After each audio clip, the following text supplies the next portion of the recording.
Family dinner at the Martinez house was always an exercise in endurance, but tonight was different. I sat quietly, pushing my mother's paella around my plate while my sister Elena dominated the conversation as usual. And then I told the client that our firm is the top advertising agency in Chicago, Elena was saying, gesturing with her wine glass. Being creative director at Stewart Brooks really opens doors. Mom beamed with pride. Mi hija brillante. Always knew you'd do great things. I took another bite, remembering all the family dinners just like this one over the past 3 years. Elena's endless accomplishments. My parents' worried glances at their struggling younger daughter. What about you, Carmen? Elena turned to me with that familiar patronizing smile. Still doing that little freelance thing? Just working on some projects, I said neutrally, thinking of the papers I'd signed that morning. Oh, pobrecita, Elena sighed dramatically. Must be hard not having a real career at 30. You know, I could put in a word for you at Stewart Brooks. Maybe get you started in the mailroom. Dad cleared his throat uncomfortably. Elena. No, really, I want to help. Elena pressed on. Poor thing, still struggling after all this time. Remember when you said you were going to revolutionize digital advertising? She laughed. How's that working out? Before I could respond, Elena's phone rang. She glanced at it and sat up straighter. Sorry, have to take this. It's work. She answered with her professional voice. Elena Martinez speaking. I could hear the voice on the other end clearly in the sudden quiet. Ms. Martinez, the owner wants to see you first thing Monday morning. Elena frowned. The owner? But Mr. Stewart is in London this week. No, ma'am. The new owner. The paperwork was finalized this morning. Stewart Brooks has been acquired. I stood up, pulling out my own phone. That would be me. The room froze. Elena's phone slipped from her fingers, clattering onto her plate. What did you just say? Elena stammered, her perfectly maintained composure cracking. I pulled up the documents on my phone and slid them across the table. Innovative Digital Solutions, my little freelance thing, acquired Stewart Brooks this morning for $380 million. Mom's fork clattered against her plate. Dad leaned forward, adjusting his reading glasses as he stared at the papers. This is impossible, Elena said, her voice rising. Stewart Brooks is Chicago's largest ad agency. You couldn't possibly have the resources? I finished for her. Actually, IDS has been the silent force behind the top-performing digital campaigns for the past 2 years. Those projects I've been working on? Major contracts with Fortune 500 companies. But I would have known. Elena protested. I'm the creative director. You're the creative director of traditional media, I corrected gently. The digital division reports directly to corporate. You never bothered to learn who was behind those campaigns, did you? Dad was still reading the acquisition papers, his eyes widening. Carmen, these numbers. Would you like to see the quarterly reports? I offered, pulling up more documents. We've grown 300% year over year. That revolutionary advertising platform I developed?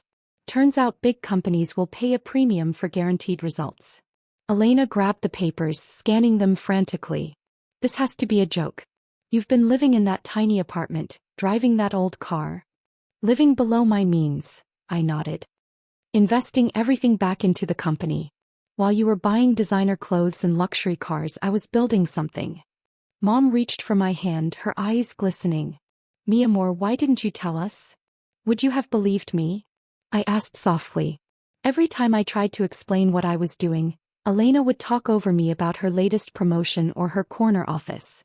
Just then Elena's phone buzzed again. She stared at it in horror as messages started pouring in from her colleagues. The announcement just went company-wide, I explained. They're probably all wondering who Carmen Martinez is and how she managed to buy the company.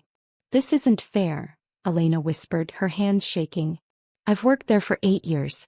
I earned my position. And you can keep it, I assured her. I'm not here for revenge, Elena. The company needs good creative directors. But maybe now you'll understand that success doesn't always wear designer labels or come with a corner office. The silence at the dinner table was deafening. Mom had gotten up to fetch more wine, probably needing a moment to process everything. Dad was still poring over the acquisition documents, occasionally muttering numbers under his breath in disbelief. Elena sat frozen, her paella untouched as notifications kept buzzing on her phone. Each one made her flinch slightly. "Monday morning," I said, breaking the silence. "9 a.m. sharp. I'll be addressing the entire company." "You can't just walk in and change everything," Elena finally spoke, her voice barely controlled. "We have systems, protocols, client relationships." I pulled out my tablet, opening a presentation. "You mean like the Thompson account? The one you're about to lose because their Gen Z engagement numbers are dropping?" Elena's head snapped up. "How did you?" "I've had access to all company data for the past month during acquisition due diligence," I explained. "Your traditional campaigns are solid, Elena, but they're not reaching younger demographics. That's why Thompson's been meeting with other agencies." "We have a pitch meeting with them next week," she said weakly. "I know. And I'll be there." I scrolled through more data. Along with my team, that increased client engagement by 175% across all digital platforms last quarter. Dad finally looked up from the papers. "Carmen, these profit margins, they're unprecedented in the industry. Because we don't just create ads," I explained. "We built an AI-driven platform that predicts consumer behavior and adapts campaigns in real time." Those little projects I was working on? Testing and refining the algorithm with some of the biggest brands in the world. Mom returned with the wine, her hands still shaking slightly as she poured. "But Majita, all those times you came to dinner looking tired, worried about paying rent, was when I was reinvesting every penny into development," I finished. "Living in that small apartment meant I could hire top engineers. Driving that old car meant I could acquire cutting-edge servers." Elena's phone buzzed again. She glanced at it and went pale. "The CEO of Thompson just emailed me, asking about the ownership change. They've been quietly testing our platform through a subsidiary," I revealed. "Their engagement numbers increased 200% in 3 months. That's why they're really meeting next week, to move all their advertising to us." "But that's a $50 million account," Elena whispered. "We'll be closer to $80 million with the digital integration," I corrected. "And they're just the beginning. Remember last month when you laughed about my trip to Silicon Valley? I was meeting with tech giants about implementing our AI across their advertising networks." Dad reached for his wine glass with an unsteady hand. "All this time while we were worried about you. I was building an empire," I nodded. "Just not in a way that looked impressive at family dinners." Elena stood up abruptly, her chair scraping against the floor. "I need some air." "Sit down, Elena," I said firmly. "There's more you need to hear." She sank back into her chair, looking defeated. "Starting Monday, Stewart and Brooks becomes part of IDS Global," I continued. "We're restructuring into specialized divisions: traditional media, digital innovation, and AI development. Each division needs a strong leader." Elena's head snapped up. "You're good at what you do, Elena," I acknowledged. "Your traditional campaigns win awards for a reason. I'm offering you the chance to lead that division, if you can accept that you'll be reporting to your little sister." The room was silent except for the constant buzz of notifications from various phones. The news was spreading through the industry like wildfire. "Why?" Elena finally asked. "After how I treated you, why offer me anything?" "Because unlike you, I don't measure success by how many people I can look down on," I replied. "I measure it by how many people I can lift up, even those who never believed in me." Mom wiped tears from her eyes. "Your father and we should have supported you more." "You supported Elena because her success was easier to understand," I said gently.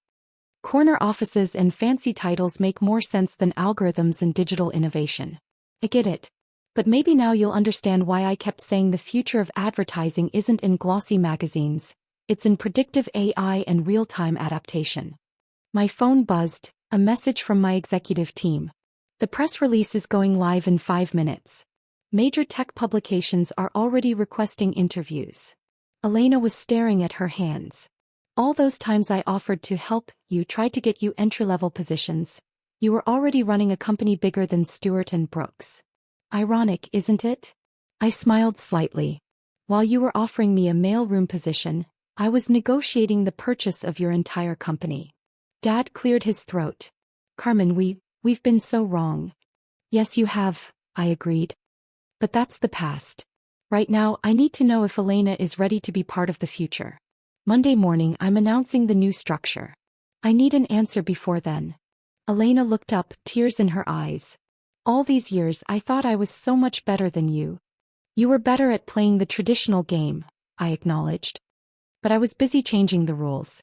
So what's it going to be? Will you adapt, or should I start interviewing other candidates for division chief? The press release hit at that moment. All our phones buzzed simultaneously. Elena picked hers up, reading the headline. Tech prodigy Carmen Martinez acquires Stewart Brooks in $380 million deal. Revolutionary AI platform promises to transform advertising industry. She set the phone down slowly. I'll need to see the reorganization plans. I pulled out a folder I'd brought with me. Already prepared. Including your new compensation package. Elena's eyes widened as she saw the numbers. This is triple my current salary. Success pays well, I said simply. Especially when you're on the right side of innovation. Mom started clearing the dishes, her hands still shaking. I'll make coffee. I think we all need it. Make it strong, I suggested, pulling out more documents. Because we're going to be here a while. Elena needs to understand our new direction before Monday's announcement. As Mom headed to the kitchen and Dad continued studying the acquisition papers, Elena looked at me with new eyes. How did you do all this without any of us knowing? I leaned back, allowing myself a small smile. By understanding something you never did, dear sister. True power doesn't come from telling everyone how successful you are. It comes from being successful while they're too busy underestimating you to notice. Just then all our phones buzzed again. Stock prices were already moving in after hours trading. Stewart Brooks was up 40% on news of the acquisition. But IDS Global, my company that was previously unlisted, was making headlines with its IPO announcement. Elena stared at her screen. You're taking the company public? Monday afternoon, I confirmed. After the merger announcement. Initial valuation is set at $2.8 billion. The sound of shattering ceramic came from the kitchen. Mom had dropped a coffee cup. Maybe we should switch to decaf, I called out to her. After all, we have a lot to discuss, and Monday morning. I looked directly at Elena. Comes sooner than you think.